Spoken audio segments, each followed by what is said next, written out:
In the wild, untamed lands of the American frontier, a grim tale of vengeance and the supernatural unfolds. In Robert E. Howard's Dig Me No Grave, we meet a man whose thirst for revenge leads him down a dark and perilous path. Caught between the living and the dead, he must confront forces beyond his understanding. Join us as we dive into this eerie and thrilling story where the past refuses to stay buried and the dead demand their due. Chapter 1. The thunder of my old-fashioned door knocker, reverberating eerily through the house, roused me from a restless and nightmare-haunted sleep. I looked out the window. In the last light of the sinking moon, the white face of my friend John Conrad looked up at me. "May I come up, Kirawan?" His voice was shaky and strained. "Certainly." I sprang out of bed and pulled on a bathrobe as I heard him enter the front door and ascend the stairs. A moment later, he stood before me, and in the light which I had turned on, I saw his hands tremble and noticed the unnatural pallor of his face. "Old John Grimland died an hour ago," he said abruptly. "Indeed, I had not known that he was ill. It was a sudden virulent attack of peculiar nature, a sort of seizure somewhat akin to epilepsy. He has been subject to such spells of late years, you know." I nodded. I knew something of the old hermit-like man who had lived in his great dark house on the hill. Indeed, I had once witnessed one of his strange seizures, and I had been appalled at the writhings, howlings, and yammerings of the wretch who had grovelled on the earth like a wounded snake, gibbering terrible curses and black blasphemies until his voice broke in a wordless screaming which spattered his lips with foam. Seeing this, I understood why people in old times looked on such victims as men possessed by demons. Some hereditary taint, Conrad was saying.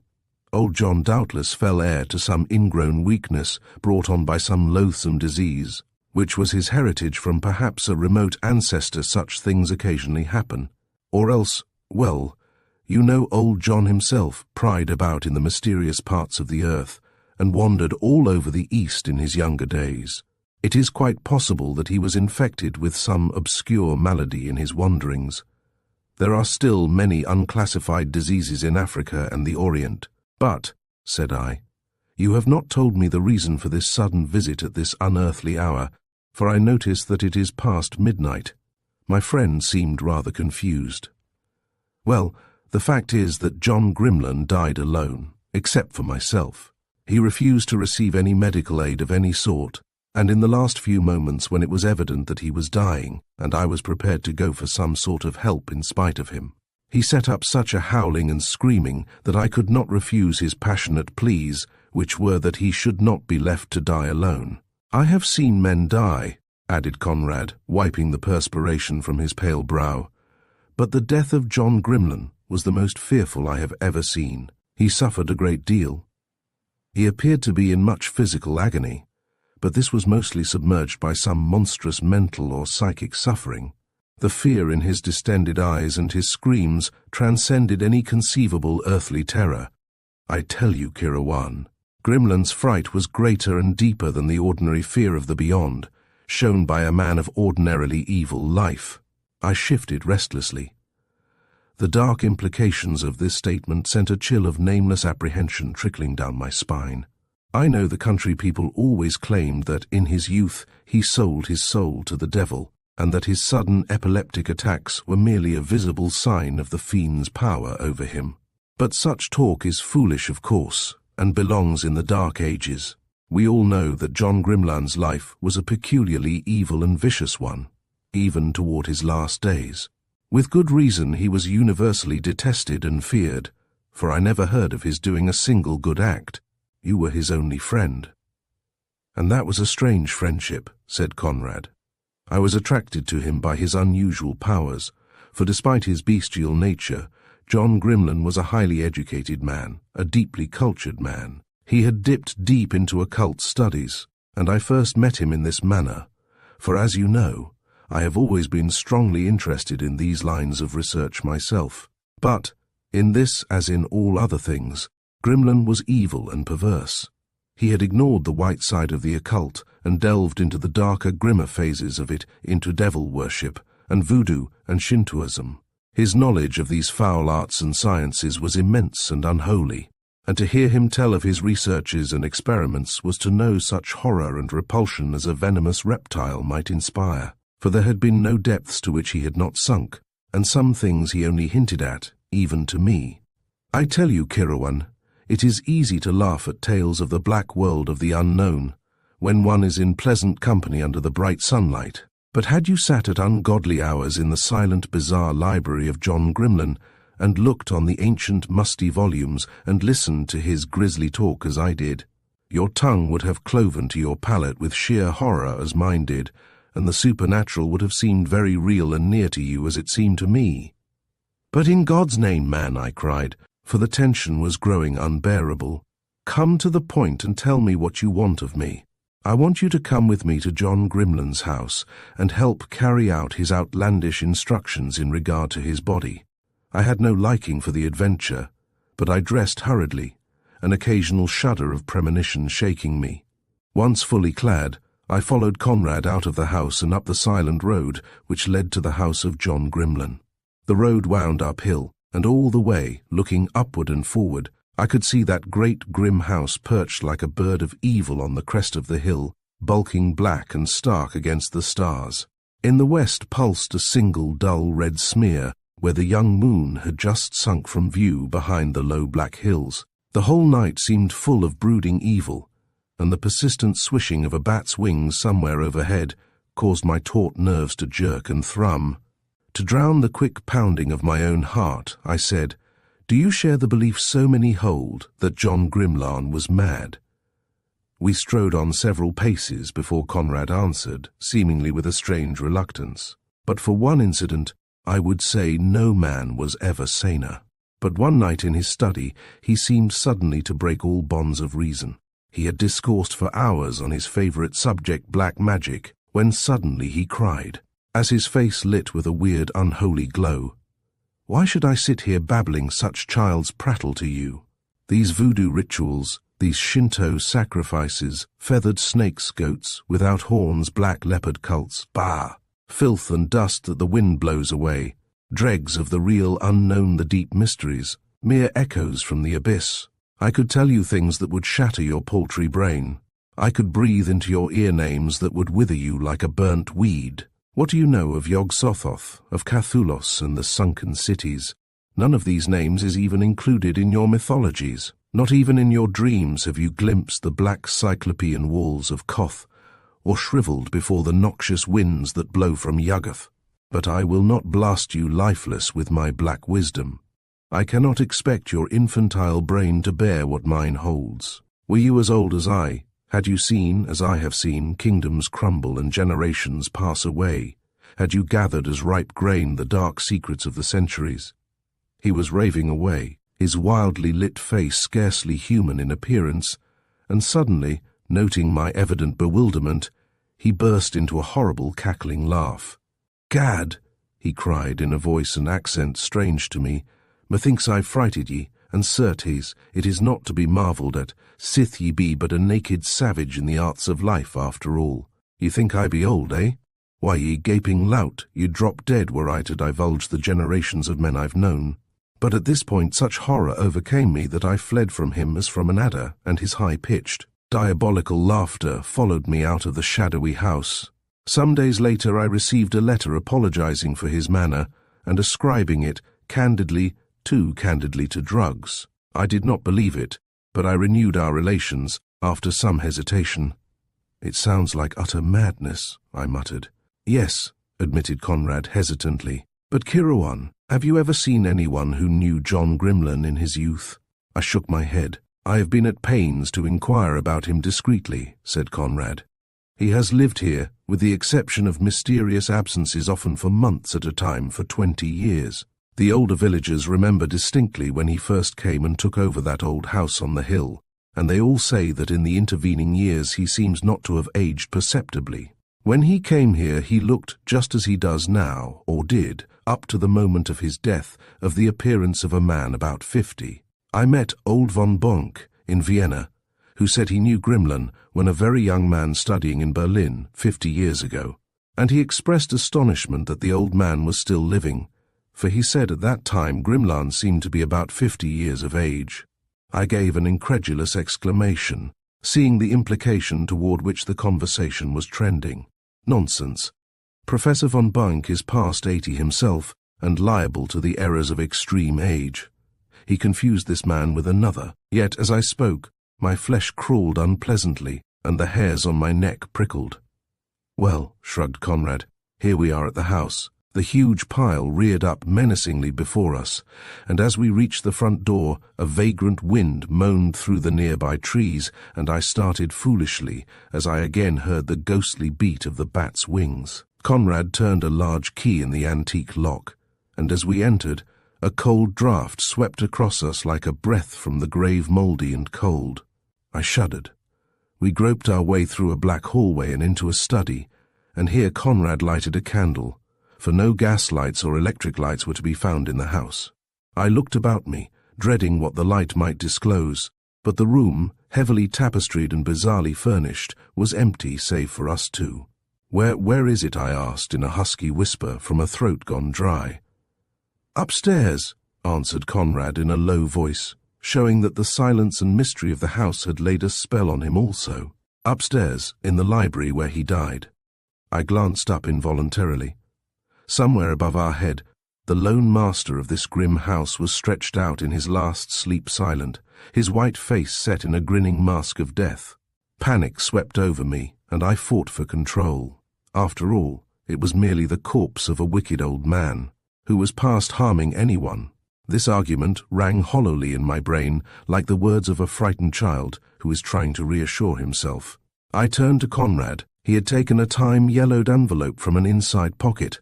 "This," he said, removing from the envelope several pages of closely written, time-yellowed parchment, "is, in effect, the last word of John Grimlin, though God alone knows how many years ago it was written.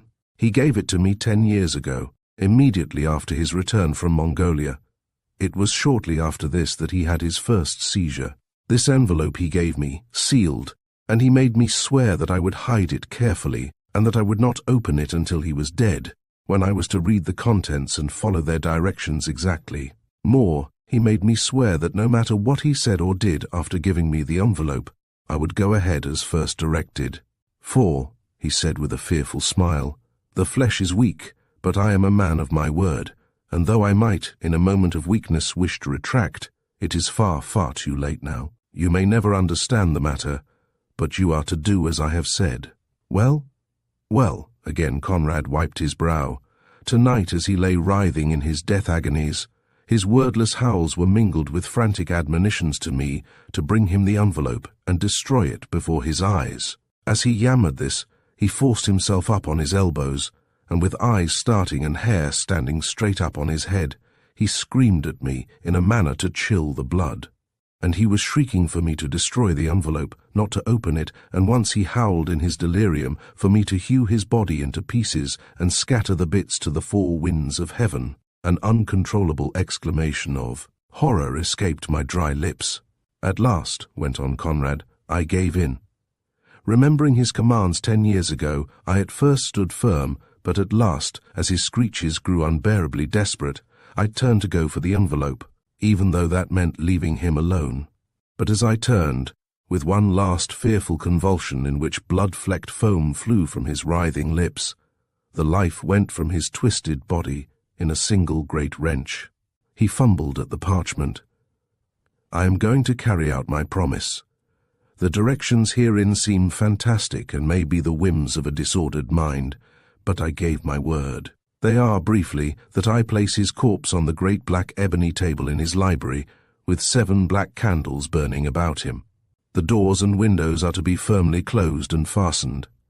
Then, in the darkness which precedes dawn, I am to read the formula, charm or spell which is contained in a smaller, sealed envelope inside the first, and which I have not yet opened." "But is that all?" I cried. "No provisions as to the disposition of his fortune, his estate, or his corpse?" "Nothing. In his will, which I have seen elsewhere, he leaves estate and fortune to a certain oriental gentleman named in the document as Malik Tus." "What?" I cried, shaken to my soul. "Conrad, this is madness heaped on madness. Malik Tus, good God! No mortal man was ever so named. That is the title of the foul god worshipped by the mysterious Yizidis, they of Mount Alamut the Accursed, whose 8 brazen towers rise in the mysterious wastes of deep Asia. His idolatrous symbol is the brazen peacock. And the Mohammedans, who hate his demon-worshipping devotees, say he is the essence of the evil of all the universes, the prince of darkness, Ahriman the old serpent, the veritable Satan. And you say Grimlan names this mythical demon in his will? It is the truth. Conrad's throat was dry. And look, he has scribbled a strange line at the corner of this parchment. Dig me no grave, I shall not need one. Again a chill wandered down my spine. In God's name, I cried in a kind of frenzy, let us get this incredible business over with. I think a drink might help, answered Conrad, moistening his lips. It seems to me I've seen Grimlan go into this cabinet for wine.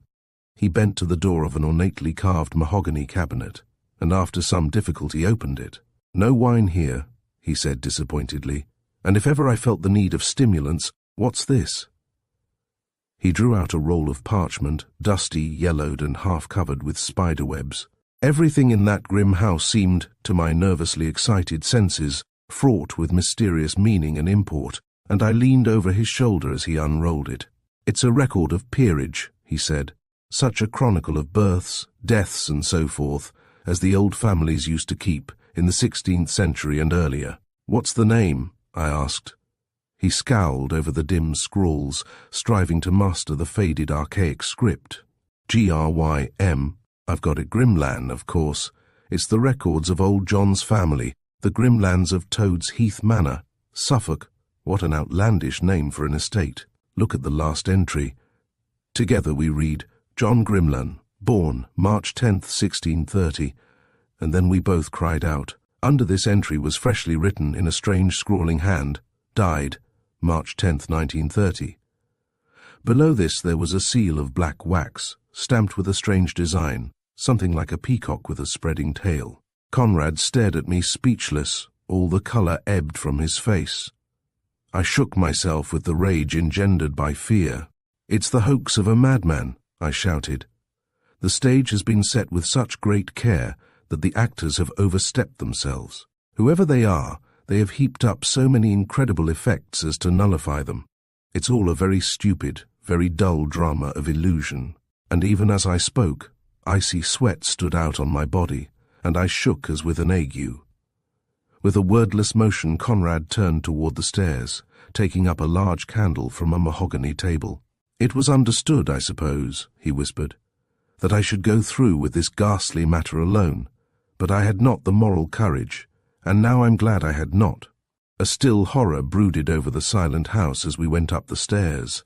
A faint breeze stole in from somewhere and set the heavy velvet hangings rustling, and I visualized stealthy taloned fingers drawing aside the tapestries, to fix red, gloating eyes upon us. Once I thought I heard the indistinct clumping of monstrous feet somewhere above us, but it must have been the heavy pounding of my own heart.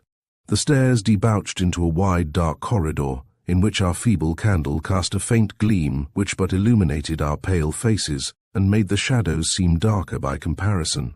We stopped at a heavy door, and I heard Conrad's breath draw in sharply as a man's will when he braces himself physically or mentally. I involuntarily clenched my fists until the nails bit into the palms. Then Conrad thrust the door open. A sharp cry escaped his lips. The candle dropped from his nerveless fingers and went out. The library of John Grimlan was ablaze with light, though the whole house had been in darkness when we entered it. This light came from 7 black candles placed at regular intervals about the great ebony table. On this table, between the candles, I had braced myself against the sight. Now, in the face of the mysterious illumination and the sight of the thing on the table, my resolution nearly gave way. John Grimlan had been unlovely in life. In death he was hideous.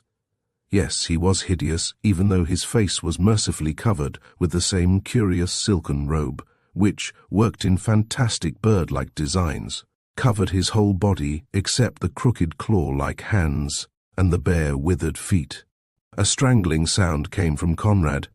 "My God," he whispered, "what is this?" I laid his body out on the table and placed the candles about it, but I did not light them, nor did I place that robe over the body. And there were bedroom slippers on his feet when I left. He halted suddenly. We were not alone in the death room. At first we had not seen him, as he sat in the great armchair in a farther nook of a corner, so still that he seemed a part of the shadows cast by the heavy tapestries. As my eyes fell upon him, a violent shuddering shook me, and a feeling akin to nausea racked the pit of my stomach.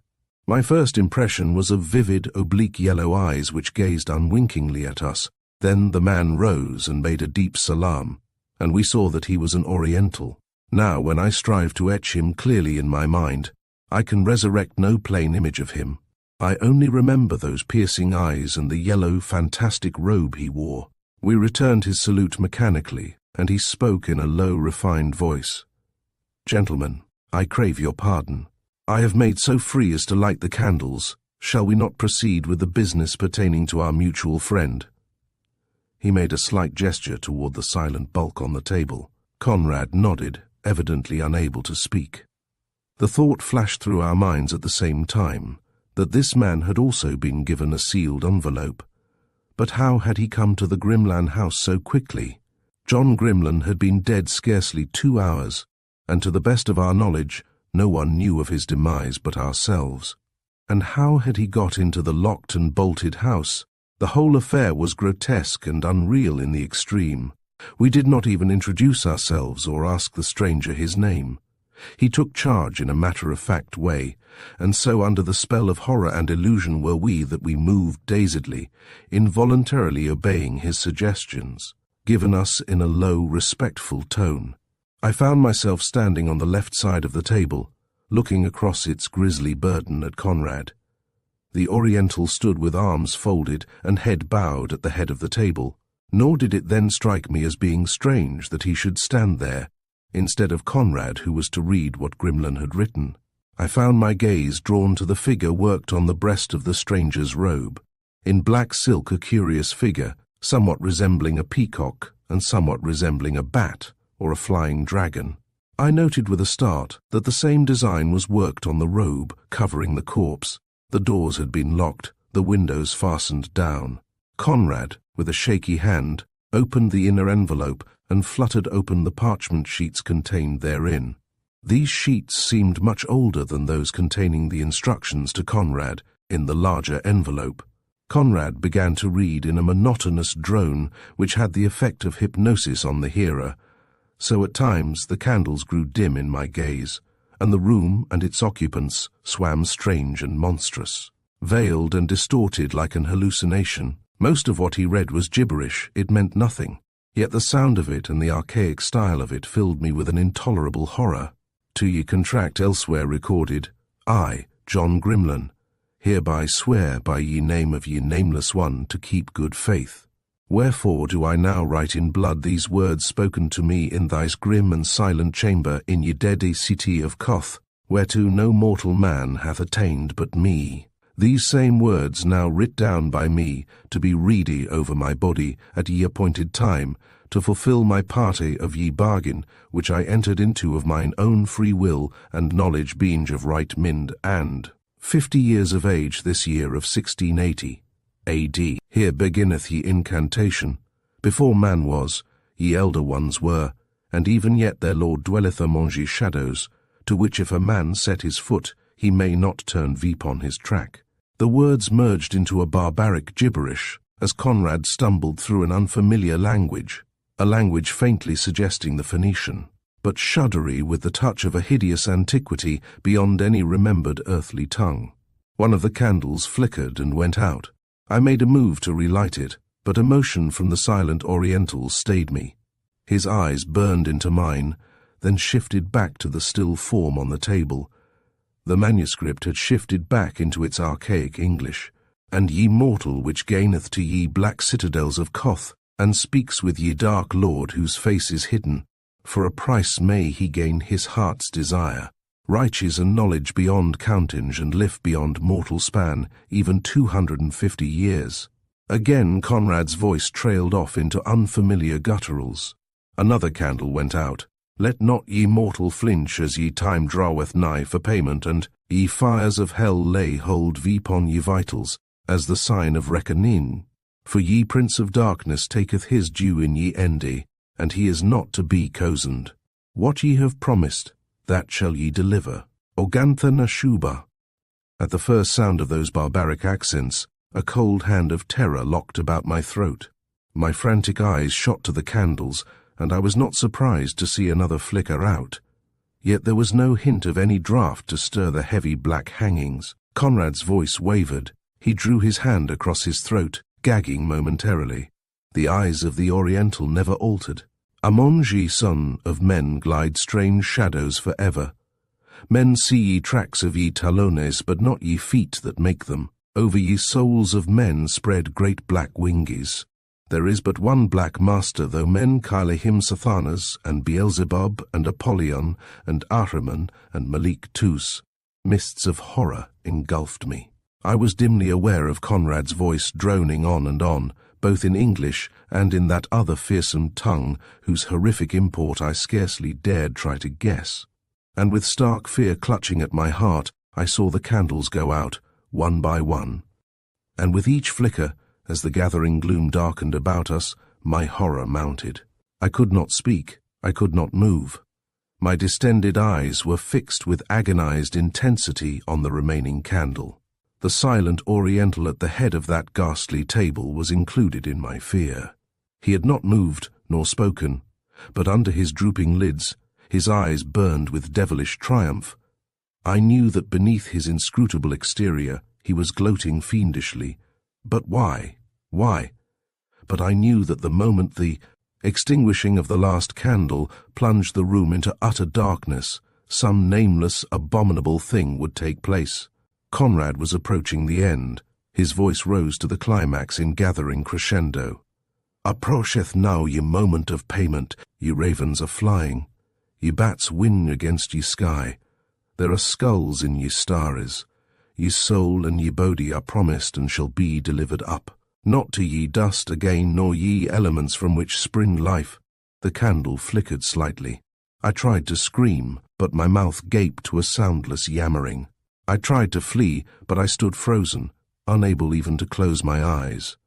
Ye abyss yawns and ye debt is to pay. Ye light fails, ye shadows gather. There is no God but evil, no light but darkness, no hope but doom. A hollow groan resounded through the room. It seemed to come from the robe-covered thing on the table. That robe twitched fitfully. "O winges in ye black dark!" I started violently. A faint swish sounded in the gathering shadows. The stir of the dark hangings. It sounded like the rustle of gigantic wings. O redder eyes in ye shadows! What is promised, what is writ in blood is fulfilled. Ye light is gulfed in blackness. Yakoth! The last candle went out suddenly, and a ghastly, unhuman cry that came not from my lips or from Conrad's burst unbearably forth. Horror swept over me like a black icy wave. In the blind dark I heard myself screaming terribly. Then with a swirl and a great rush of wind, something swept the room, flinging the hangings aloft, and dashing chairs and tables crashing to the floor. For an instant an intolerable odor burned our nostrils. A low, hideous tittering mocked us in the blackness. Then silence fell like a shroud. Somehow, Conrad found a candle and lighted it. The faint glow showed us the room in fearful disarray, showed us each other's ghastly faces, and showed us the black ebony table. Empty. The doors and windows were locked as they had been, but the Oriental was gone, and so was the corpse of John Grimlan. Shrieking like damned men, we broke down the door and fled frenziedly down the well-like staircase, where the darkness seemed to clutch at us with clammy black fingers. As we tumbled down into the lower hallway, a lurid glow cut the darkness and the scent of burning wood filled our nostrils. The outer doorway held momentarily against our frantic assault, then gave way, and we hurtled into the outer starlight. Behind us the flames leaped up with a crackling roar as we fled down the hill. Conrad, glancing over his shoulder, halted suddenly, wheeled and flung up his arms like a madman, and screamed. Soul and body he sold to Malik Tus, who is Satan, 250 years ago. This was the night of payment, and my God, look, the fiend has claimed his own. I looked, frozen with horror. Flames had enveloped the whole house with appalling swiftness, and now the great mass was etched against the shadowed sky, a crimson inferno, and above the holocaust hovered a gigantic black shadow like a monstrous bat, and from its dark clutch dangled a small white thing, like the body of a man, dangling limply. Then, even as we cried out in horror, it was gone, and our dazed gaze met only the shuddering walls and blazing roof, which crumpled into the flames with an earth-shaking roar.